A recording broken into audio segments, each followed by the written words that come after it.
ரூபாய் கடன் தந்த நண்பருக்கு சுமார் 1 கோடி ரூபாய் வழங்கிய காய்கறி விற்பனையாளர். ராஜஸ்தான் மாநிலம் கோட்புட்லி பகுதியைச் சேர்ந்தவர் காய்கறி வியாபாரி அமித் சோஹைத்ரா. இவர் கடந்த வாரம் தனது நண்பரிடமிருந்து ரூபாய் பணத்தை கடனாக பெற்றுள்ளார். பின்னர் வேலை நிமித்தமாக அவர் பஞ்சாப் சென்றுள்ளார். அங்கு அப்பணத்தை கொண்டு பஞ்சாப் ஸ்டேட் லோட்டரிஸ் தீபாவளி பம்பர் 2025 டிராவில் 11 கோடி ரூபாய்க்கான லாட்டரி சீட் 2 வாங்கியுள்ளார். 32 வயதான அமித் சோஹித்ராவின் இந்த நாள் வரையிலான கஷ்டங்கள் அனைத்தும் ஒரே இரவில் மாறியது. குடும்பத்திற்கு தினசரி 3 வேளை உணவு அளிக்கவே கஷ்டப்பட்டு வந்த அமித் ஒரே இரவில் 11 கோடி ரூபாய்க்கு அதிபதியானார். ஒரே நாளில் அவரது வாழ்க்கை தலைகீழாக மாறியது.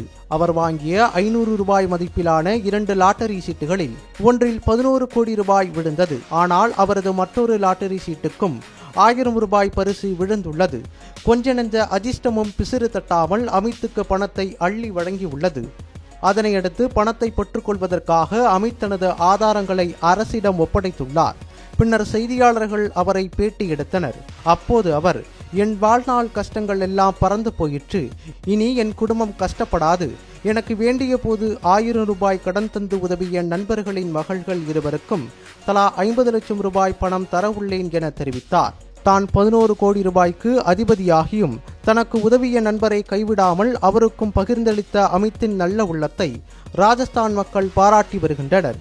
இவரது நன்றி உணர்வுக்கு சமூக வலைதளவாசிகள் மிகுந்த பாராட்டுகளை தெரிவித்து இருக்கின்றனர்.